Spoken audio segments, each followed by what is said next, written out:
दिनै जों 35थि मुंख्लं सानखौ उदालगुरि जिल्लानि सिङाव थानाय खैराबारि ओनसोलनि नैबे रंगमन्चआव जोङो खुंफुंदों आरो दिनै जों गोसोखांदों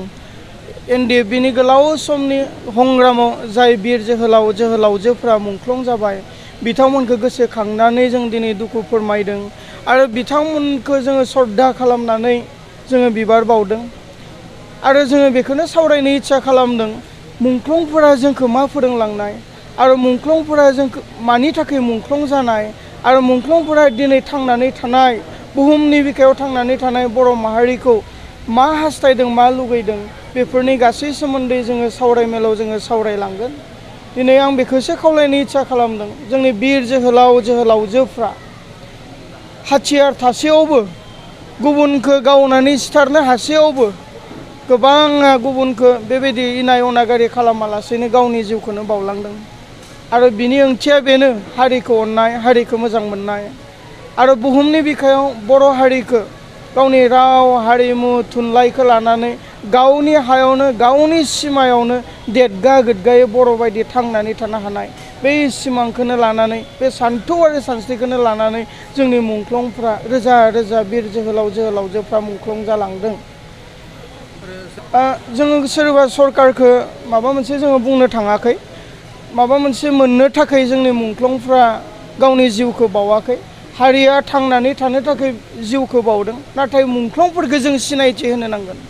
मुंख्लंफोरखौ सरकाराबो बुजिनो नांगोन आरो जोंनि बारग' NDFBनिफ्राय जोङो नाजागासिनो दङ जेसेबांखिनि जोंनि मार्टियार्सफोर दङ गासै मार्टियार्सफोरखौ जोङो मान सनमान होनानै रिकगनाइज होनो नागिरदों दिनै आर्मि पुलिसफ्रासो भेरिफिकेसन खालामगासिनो दङ जोंनि मुंख्लंफोरखौ बेयाव जों अतिरत्त लासिं सिं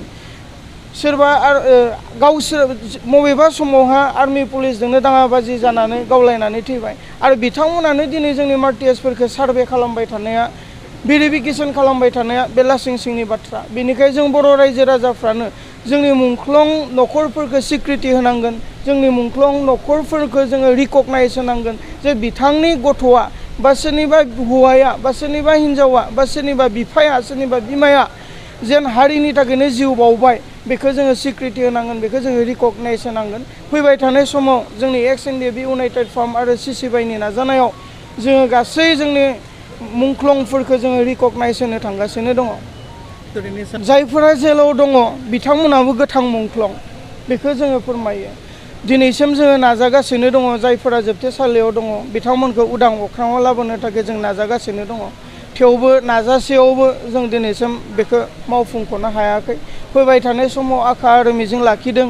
रायजोफोरनि सहाय रायजोफोरनि गोहो बोलो आरो रायजोफोरनि अनसायनायाव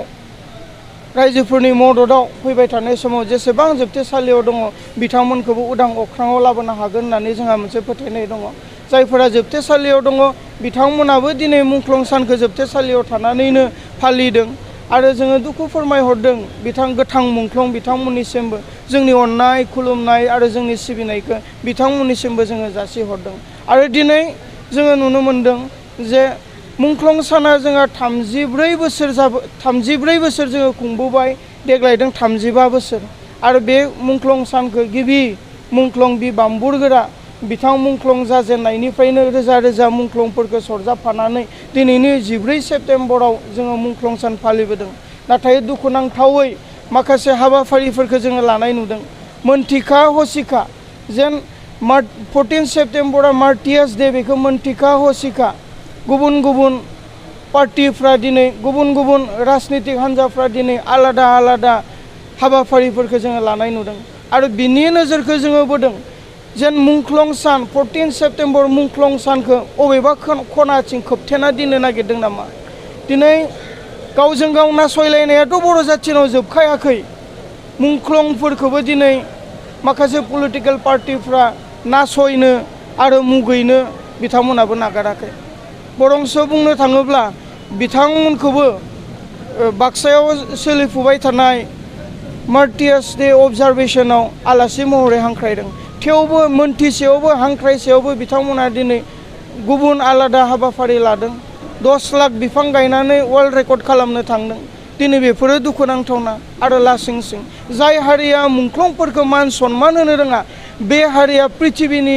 बिखानिफ्राय जोबस्रांलाङो होननानैहा जोंनि गेदेर गेदेर लिडारफ्रानो लेक्सार होयो। दा अब्ला बिथांमोना खुगायाव बुङो मोनसे मावो मोनसे, बेनिखायनो आं बेखौसो एपिल खालामगोन, बेखौसो आं खावलायगोन फैबाय थानाय समफोराव जाहाथे जोंनि दैदेनगिरिफ्रा राजनितिक लिडारानो जा, धोरोमखान्थिनि लिडारानो जा,